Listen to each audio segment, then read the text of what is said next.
It is a little bit before 8 o'clock on Saturday. I am headed to the barn for drill team practice. We had some severe storms in Arkansas. Luckily, I wasn't anywhere around them. They are further to the east of me, but thank you to those who reached out and checked on us.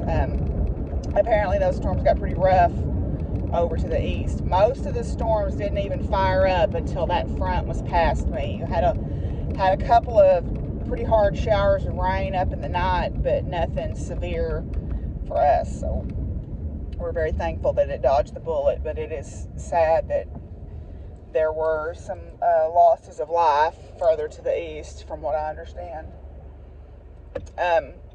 So we're headed to riding practice. We have our performance next weekend. It got moved so that the people that are in college, there's a couple of the riders that are in college, and then me, I thought I was going to have to be at graduation today, but that turned out not to be the case. So they moved it to next weekend. Unfortunately, the calf is not doing well. I think she's developed some sort of, either she's aspirated and got aspiration pneumonia, or she's developed some sort of secondary respiratory issue. The Draxxin is supposed to be good for 14 days, so she's not going to be able to take another shot of that until next week. If she survives, if she does, I'll go get her another one. Right now, I'm pumping her full of other kinds of antibiotics. She is still eating milk. She's still drinking the milk bottles, but she's not eating any solid food. She is nibbling around on a little bit of hay, but she's fading. And you know, I knew we were facing pretty long odds, and I knew that at the best of times you're looking at like a 50-50 chance with the bottle calf, even if it's a little baby or whatever. Trying to save one that's gotten down and probably not even that good odds, to be honest. Over the course of my lifetime, you know, we've had a lot of calves that we've tried to save here and there, and maybe 50-50. You know, the sad truth of it is I probably didn't catch this quick enough. I thought her mother was feeding her. She was fuzzy, so I didn't notice that she wasn't gaining weight like she should have until she got down.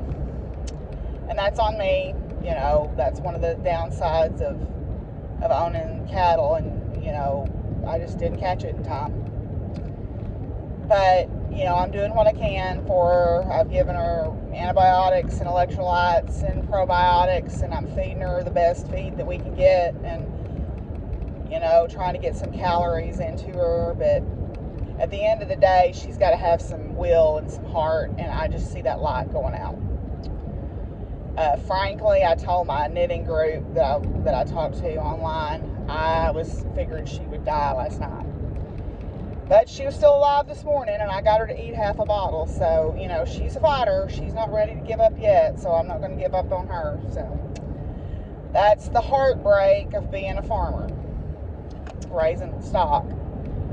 You know, my dad told me when I was younger that I didn't need to be a vet, and at the time I took it pretty hard because I thought what he was telling me was that I wasn't smart enough. But I think what he was telling me is my heart couldn't take it, and he would have been right. I couldn't do this all the time for other people. It's hard enough taking care of the ones I've got. I couldn't imagine trying to deal with other people on top of that. I got a little taste of that when I was fostering, and it was very difficult. If you read about veterinarians, they tend to have higher incidences of suicide and severe mental health, like depression and things like that, than the average populace, because that job is just gut-wrenching, I'm sure, at times. But at any rate, not trying to start off with a bummer today, but I just wanted to be honest. That's one thing that I don't try to sugarcoat what happens on a farm. Sometimes farming is ugly. It's always beautiful, but sometimes it's not pretty. and this is one of those times. So, you know, we'll keep a good thought out for her, and we'll do everything we can, but at the end of the day, she's going to have some heart, and I just am afraid her light's going out. But we're not going to quit on her. You know, we'll do our best. Anyway, so we're headed to riding practice, and I'll try to take some video while I'm over there.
Unfortunately, my instincts about the weather were right.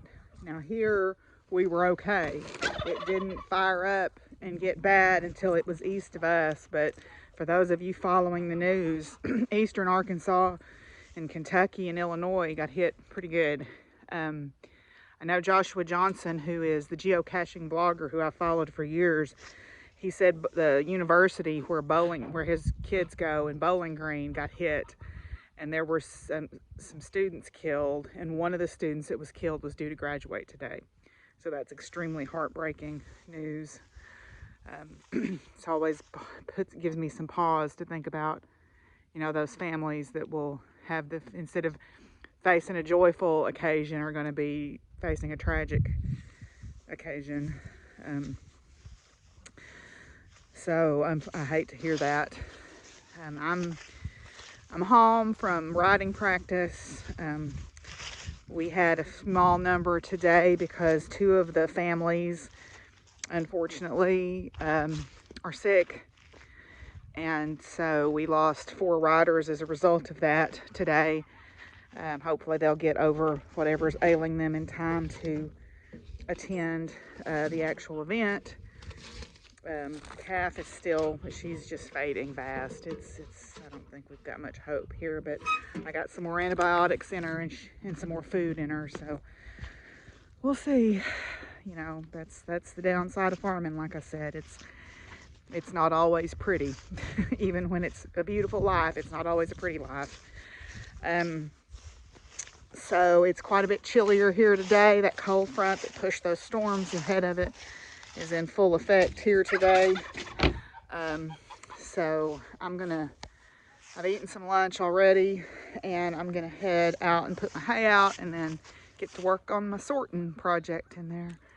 So anyway, yeah, so that's where we're at.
uncovering all sorts of things as I delve my way through the layers of stuff in this room, including my doggy hat.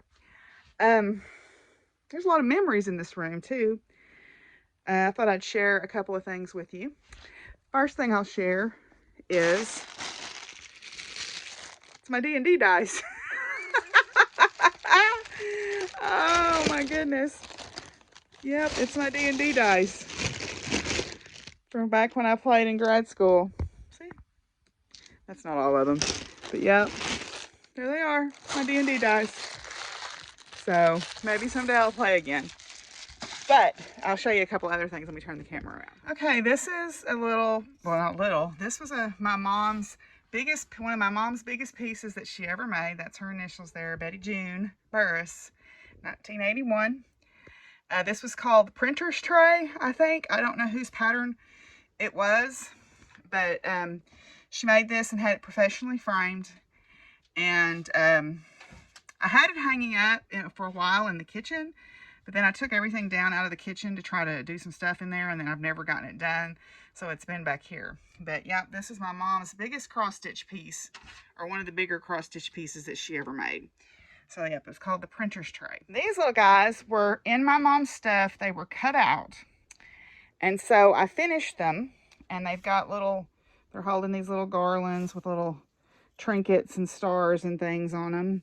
They've got their little beards and their little hats, and they've got little jingle bells on their hats. And these were my very first Best of Show win at the county fair. And it kind of made me really happy because it was something my mom and I kind of did together, even though she had passed on at that point. So yeah, I got a lot of compliments on them. I entered them as a Christmas centerpiece, and they sit on my Christmas table sometimes. Well, I got to digging around, and I found these patterns that I had bought some time ago. I think I ordered these directly from the McCall's website when they were having a sale. So yeah, and these are still the right size. So that's a knit dress, and then that's a knit top and a knit little dress there. And this is a nice beginner straightforward knit dress. Then this is a cute little top in several different views. And then this is a bunch of different separates. These are all knits, I think, also. So yeah, well, now I have more patterns to choose from. Yeah, and I also have a ridiculous amount of these things. I have some new ones. I have some that I've bought at thrift stores and the garage sales. I have a ridiculous amount of these things. I guess I need to embroider some towels. Okay, so I thought what I would do today for my science bit is briefly talk about open pollinated versus hybrid seeds. I have been looking at my Seed Saver Exchange catalog a little bit today. Open pollinated just means that it is pollinated via natural means, the wind, insects, whatever.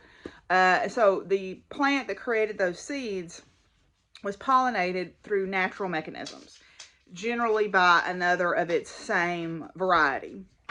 Whereas a hybrid is usually mechanically pollinated in order to cross a different variety onto two different varieties onto each other, two different strains onto each other, and that's to get hybrid vigor. Hybrid vigor is, you know, something where you get resistance to pests, resistance to disease, more uniform sized fruit, earlier development, you know, heat resistance, whatever.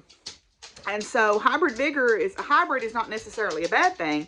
It just means that if you plant the seeds from, say, that tomato you bought at the grocery store, or that pepper that you bought at the grocery store, the resulting crop is probably not going to look a lot. I mean, it's not going to necessarily look like the thing you got at the store. Whereas if you plant the seeds from an open pollinated plant, you will get what's called breeding true. You get a resulting crop that looks very similar to the one that it came from. Open pollinated does not necessarily mean it's an heirloom variety. You know, like we get these books because we want heirloom varieties, and preserving heirloom varieties is great. But there are also new open pollinated varieties being created all the time. So, you know, so when you can plant the seeds. I mean, I've got seeds in there from peppers and things that I bought at the grocery store. It's just, you know, the peppers that I get may not look like the peppers that I bought at the grocery store. The objective of hybridization also is to produce plants that all ripen at about the same time and all produce similar sized fruits, right? Because when you go to the grocery store, people think they want to see these beautiful uniform displays of, say, bell peppers or tomatoes or squash or whatever. Um, and the it's economically feasible for the producer to have things that you know ripen kind of all at the same time, so that they can just go pick their fields and be done, or harvest their crops and be done. Um, but that doesn't necessarily mean that they taste the best, right? That's often one of the reasons why people get interested in, you know, growing their own vegetables, is the taste of the vegetables. To me, out of a home garden, is generally superior to what you buy in the store, because what has to be bought in the store has to be picked, usually unripe, in order for it to survive transport to wherever it's going, unless it's locally produced. And that's just the facts. I mean, if you want a bell pepper and you live in a place where bell peppers don't grow, you know, then you're either going to grow them yourself or you're going to buy them, and you just have to buy what you buy. That's just the way of the world, right? So anyway, so I thought I would talk, just briefly mention that. So all not all heirloom, not all open pollinated seeds are heirlooms, because the new ones are being created all the time. Yes, you can plant hybrid seeds. They just may not produce as well. They may not produce at all. They may be sterile. You know, seedless watermelons are sterile. Those little, every now and then you see those little tiny immature seeds in there, because they are actually a triploid process, where you take, it's almost like a mule, getting a donkey and a horse and creating a mule. Seedless watermelon is also almost like a mule watermelon, because you take a diploid variety and a tetraploid variety and you cross them on each other and you get the triploids, which are sterile. So that's why seedless watermelons are more expensive, and they're also, the seeds are more expensive. But anyway, so plant what you like to eat. I'm not a food snob. Plant what you like to eat. Eat what you like to eat. I like to plant open pollinated stuff, but I'm not above planting some hybrid tomatoes. You know, those better boys, man, they taste pretty fine when you grow them in your garden. Anyway, so that's your science moment for today.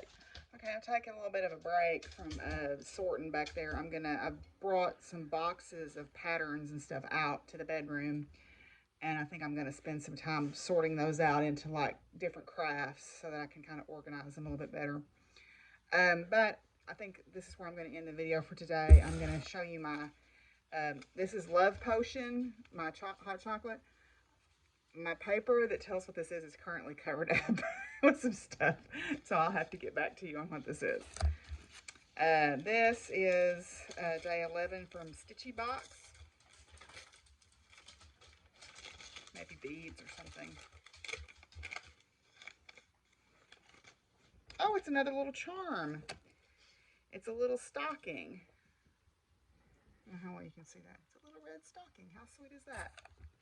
I'm going to put that right away in this little safe box here. So, right in there. So let's see what it says. Christmas charm. Fancy little charm you can add to stitching, finishing, or a scissor fob. So yay! All right. So yeah, I'm working my way. It's gonna take a while, but I've made a little bit of progress. I went through all my not my embroidery, but all of my crochet thread, and got it all organized in that area, that set of little shelves. And I've been as I'm going through stuff, you know, kind of excuse me, I'm kind of pre-sorting it. Like, I've got all my quilting stuff together, and I've got all my apparel fabrics together. I think tonight when I go back in there, I'm going to tackle the shelves in the first closet where the fabric is. But I'm going to take a little bit of a break because I was getting kind of hot. I'm kind of weird about my stuff. I mean, it's bothering me probably more than it should that I can't find those charms, and I'll tell you why. I think it's part of a sign of growing up the way that I did. You know, never having anything that was mine, my own. or having it, you know, taken from me at the first whim of my dad deciding that I couldn't have my dog anymore or my pony anymore or whatever. And then when we moved in with my grandparents in this house, I was like a 13-year-old. I had no room. They didn't give me my own room. I had to sleep in the living room. So that's great for you when you're 13 years old and having to sleep in the main front room of the house. And I wasn't allowed to have any of the things that were my things out. Stuff now, and maybe why I like to have stuff, because I was denied that pleasure when I was younger.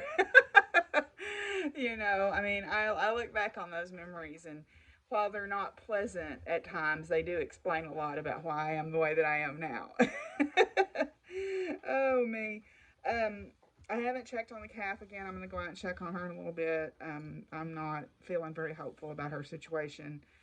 Um, but we'll do what we can, right? We'll do what we can. So, anyway, I hope that y'all are doing well, and we're going to get the craft room cleaned up. I'm feeling pretty good about that. I'm feeling motivated.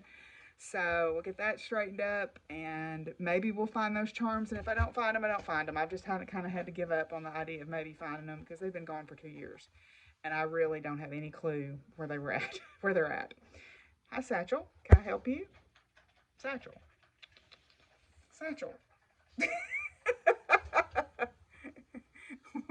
What are you doing, bud? You got some funky looking whiskers. Come here. Can you come down? Oh. There we go. You don't get to see Satchel very often, so this is a rare treat. Look at those big old whiskers. Look at your big old whiskers. Yeah. Oh, uh-oh. Another country heard from. Okay, well, I'm going to try to go. Excuse me. I will see y'all tomorrow. Bye.